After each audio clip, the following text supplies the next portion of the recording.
Então, você que estava lendo...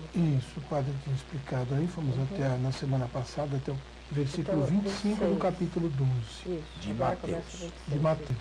Agora então, podemos continuar então? Podemos, e espero que o telespectador tenha a Bíblia nas suas mãos para poder acompanhar o texto. Ora, se Satanás expulsa a Satanás, está dividido contra si mesmo.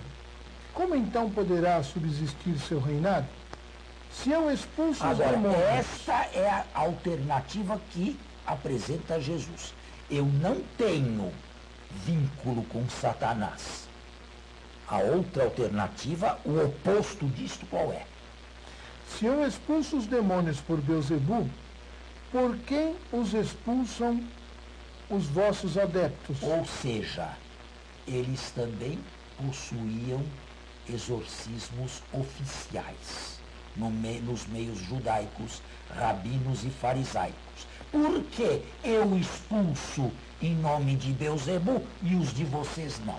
E os exorcistas de vocês não? Por que esta acusação apenas a mim?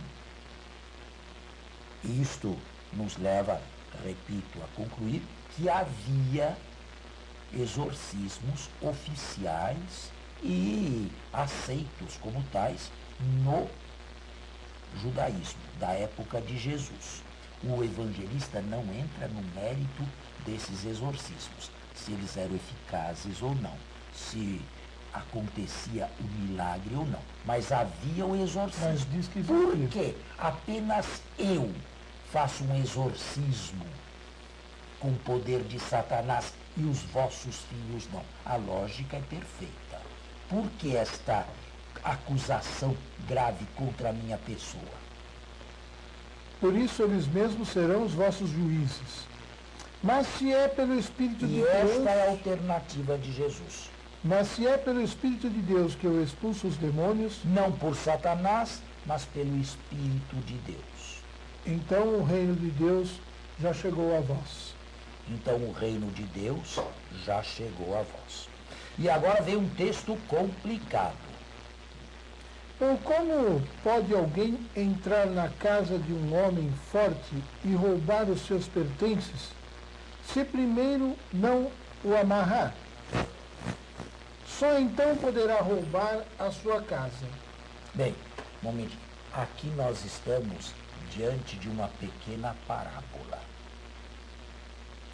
Qual é esta pequena parábola? A parábola é a seguinte: enquanto um homem forte mantém as suas posses ou a sua casa, tudo lá dentro está em segurança.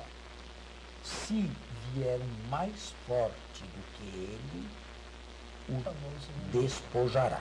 Que significa isso? Esta deveria ser uma história, uma parábola independente, que vem usada aqui. Como parábola independente, bem, eu prefiro deixar que isto seja dito no final. De qualquer maneira, Jesus aqui, ou Jesus de Mateus, está oferecendo ao povo que não sabe em quem colocar as suas esperanças, a sua própria pessoa. Ele é o mais forte, ele demonstra ser o mais forte e o convite implícito é para que se esteja do lado do mais forte. Satanás possuía um certo domínio. No quarto evangelho se dirá, ele é príncipe deste mundo. Mas agora se está na presença de um mais forte do que ele. Continue. Quem não está a meu favor está contra mim. Quem não está a meu favor está contra mim. Numa disputa acirrada como esta, se entende perfeitamente este lógio de Jesus.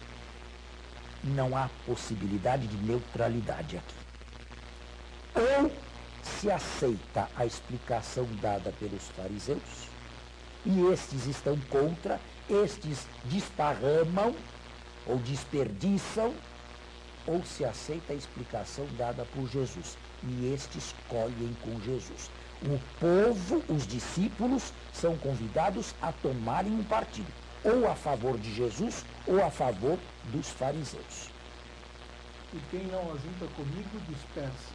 Aí está. E esta é uma fraseologia bíblica bem colaudada pelo Antigo Testamento.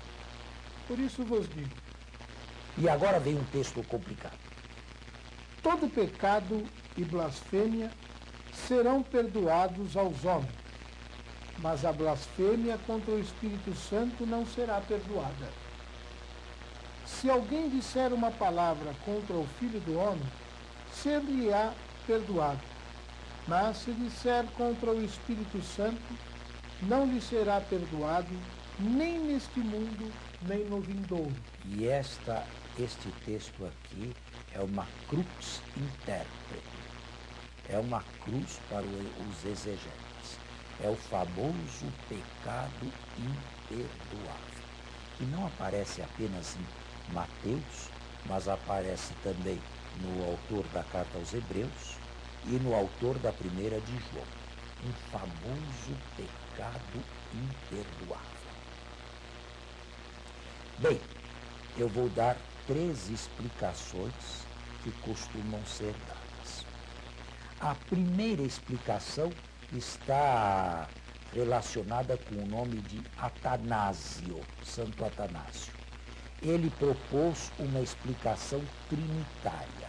Uma coisa seria você blasfemar contra o Filho do Homem, Jesus, o Jesus terrestre. Este tem perdão. Mas quem blasfemar contra a segunda pessoa da Santíssima Trindade, ou seja, quem blasfemar contra Jesus na sua divindade, este não tem perdão nem neste mundo e nem no outro. Esta é a explicação trinitária que deu Santo Atanásio no século IV. Segunda explicação, uma explicação que envolve o teólogo alexandrino Orígenes. Orígenes afirma que nem todos possuem o Espírito Santo.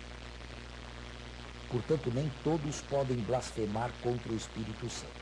Somente quem possui o Espírito Santo pode blasfemar contra o Espírito. Quem é que possui o Espírito Santo? Os cristãos. Portanto, é um pecado que somente os cristãos podem realizar ou cometer. Só que, com esta explicação de Orígenes, ficou um campo aberto. Será qualquer pecado mortal? Um pecado contra o Espírito Santo? Um pecado imperdoável?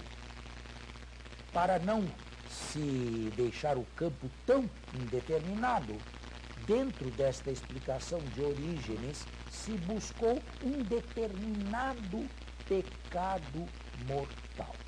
E este determinado pecado mortal seria a apostasia. Quem se apostatar da igreja, este não tem mais perdão, nem neste mundo, nem no outro. Terceira explicação, esta aqui corre por conta de Santo Agostinho. É agostiniana. Mais ou menos segue a linha de Orígenes, só que afirma que este pecado será um pecado contra a unidade da igreja. Porém, continua Santo Agostinho, como o homem em vida sempre pode se arrepender e ser perdoado, nós só saberemos se ele cometeu um pecado contra o Espírito Santo no ato da morte, no ato da sua morte. A morte como pecado mortal. Esta é a explicação que deu Santo Agostinho. Eu confesso que nenhuma das três me agrada. Eu acredito, não é apenas Mateus que tem este lógico ou esta teologia de um pecado especialíssimo imperdoável. Eu acredito que esta fosse a concepção dos missionários cristãos. Eles estavam conscientes de que levavam a mensagem de Deus em extremis, na última hora. Ou se aceita ou se condena. Eles não estão oferecendo um opcional a ninguém. Eles estavam convencidos de que eles traziam, eram portadores do último apelo de Deus para a conversão. Pode ser, e eu prefiro essa explicação, pode ser que esses missionários cristãos, convictos de que trazem a salvação ou a condenação, não estão levando nada de opcional, é questão de vida ou de morte, tenham desenvolvido este logo. Nós temos que fazer o nosso intervalo, mas eu vou voltar a ele, porque eu não acabei de explicar. Bem, estamos de volta. Eu disse que retornaria ao tema, porque não o julgo completo. Entendeu? Não, eu tenho que dar. É interessante que, embora este texto, ou este famoso pecado imperdoável, apareça 3 vezes no Novo Testamento, aqui, bem, em Marcos também. Depois, na carta aos Hebreus e na primeira de João, a igreja, na sua praxis, nunca admitiu um limite no perdão. Aqui estamos diante de uma praxis da igreja, à primeira vista não colaudada pelo texto da Escritura. A igreja nunca admitiu um determinado limite no perdão que oferece. Porém, estes textos estão aí. Há exegetas que simplesmente o afastam, dizendo que estão fora de época e causam mais mal do que bem. Eu li diversos, por exemplo, uma pessoa escrupulosa pode se fixar num texto deste e se desesperar. Bem, devo ser eu. E então, a Escritura, ao invés de colaborar para a salvação, colaboraria para o desespero. Eu não vou a este ponto. É difícil determinar um pecado imperdoável. Porém, eu posso dizer pastoralmente, com São Roberto Bellarmino, este aqui, ao invés de uma via teológica, buscou uma via pastoral. É possível que a falta do perdão esteja do lado do pecador. Ou seja, o pecador não buscou ou não aceitou o médico que podia oferecer-lhe a medicina que o curaria. São Roberto não está sendo teólogo, ele está sendo um pastor. Bem, eu acho que neste nível o doente, de maneira contumaz, rejeita a última medicina capaz de curá-lo. Neste caso, se mesmo assim se curasse, isto exigiria de Deus um milagre que não se realiza. Vamos continuar agora. Ou como pode alguém entrar na casa de um homem forte e roubar os seus pertences se primeiro não amarrar? Só então poderá roubar a sua casa. Quem não está a meu favor está contra mim. Isso já foi lido, não foi? Já. Foi. Então, continue. E quem não ajunta comigo dispersa. Por isso vos digo, todo pecado e blasfêmia serão perdoados aos homens, mas a blasfêmia contra o Espírito não será perdoada. Bem, isto já foi dito. Agora, se alguém disser uma palavra contra o Filho do Homem, ser-lhe-á perdoado, mas se disser contra o Espírito Santo, não será perdoado. Aí já dei a explicação. Então, Então 33. continue agora. Ou declarais que a árvore é boa e o seu fruto é bom, ou declarais que a árvore é má e o seu fruto é Bem, mau. isto está no Sermão da Montanha, em capítulo 7 de Mateus. Aqui vem simplesmente repetido. Se os fariseus são assim, se a posição deles é esta, se eles estão, quem sabe, diante de um pecado contra o Espírito Santo, um pecado imperdoável, se eles estão cometendo um pecado imperdoável naquele exato momento, é porque lá de dentro eles são malignos. Ou seja, se os frutos são apodrecidos, é porque a raiz o está. Na verdade, e este é um texto importante, do plural se passa ao singular. Dos pecados no plural se passa ao pecado no singular. É uma raiz maligna que faz com que a seiva do pecado suba. E, epidermicamente, isto se manifesta de diversas maneiras. Mas sempre com vistas no contexto. Os fariseus agem assim porque eles são assim no seu interior.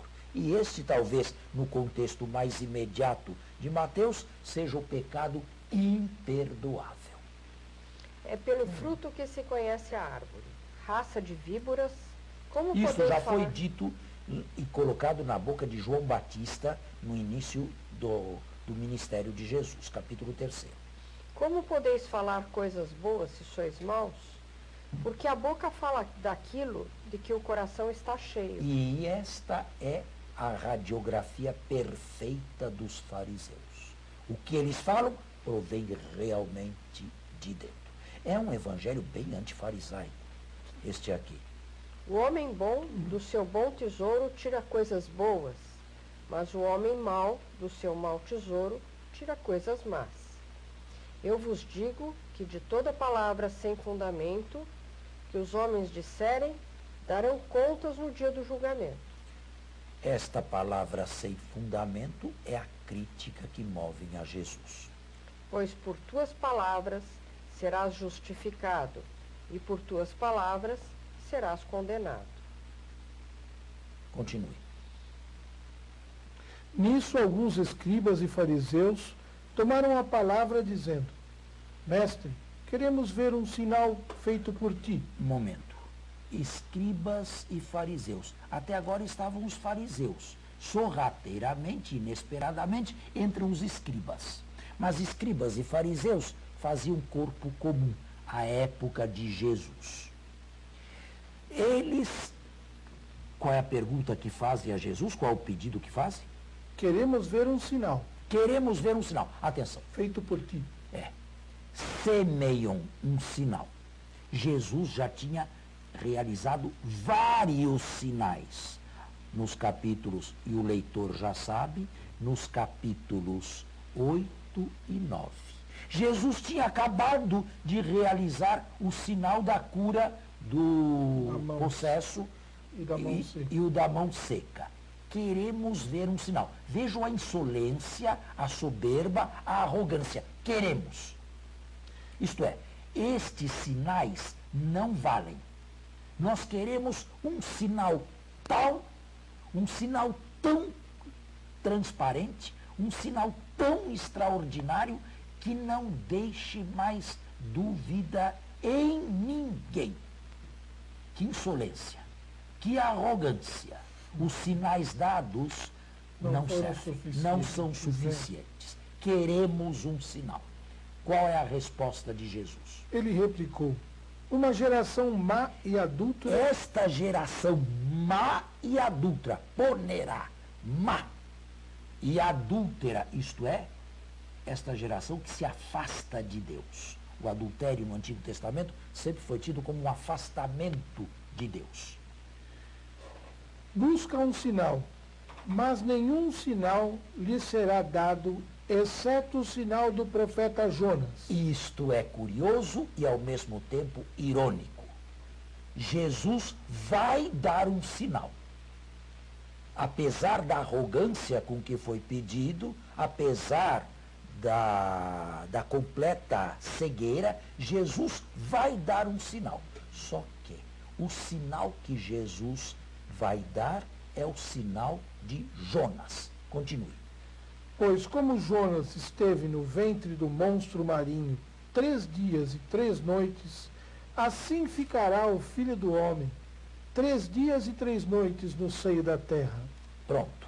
Este é o sinal que vai ser dado.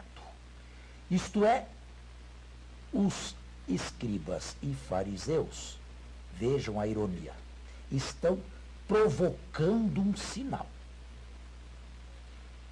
Deus, em Cristo, escuta este pedido, só que lhes dará o sinal de Jonas. Assim como Jonas esteve no ventre do peixe 3 dias, é uma alusão à morte, o Filho do Homem estará também no seio da terra 3 dias. Este é o sinal que Deus vai dar.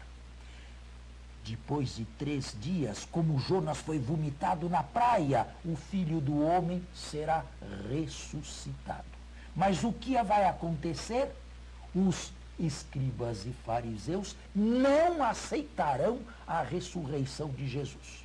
E, portanto, o sinal dado, o sinal pedido e dado, se volta contra eles. É um sinal não para Israel, mas será um sinal contra Israel. E exatamente estes são aqueles que vão ao encontro de Pilatos, depois da crucifixão, e diz: lembramos-nos, Senhor, de que aquele impostor, quando estava vivo, disse: 3 dias depois ressuscitarei. Manda que ponha um guarda no sepulcro, para que não roube o corpo e espalhe um boato. E foi exatamente o que aconteceu. O sinal foi dado e não foi aceito. O sinal se voltou contra eles. E o sinal se voltando contra eles, abriu-se às nações. É profundo o texto. Profundíssimo. Muito bom. Muito bem explicado, hein? Pois é, Claro. assim está. Tem um probleminha aqui que eu não entendi. O Filho do Homem, 3 dias e 3 noites ficará no seio da terra. Ele ficou 2 noites. Bem. 3 dias contados. Contados. 3 dias contados. Nós temos que encerrar o nosso programa hoje. E voltamos na semana que vem. Muito obrigado. Bom final de semana a todos e até a próxima sexta-feira, se Deus quiser. Bom domingo a todos. Até a próxima sexta.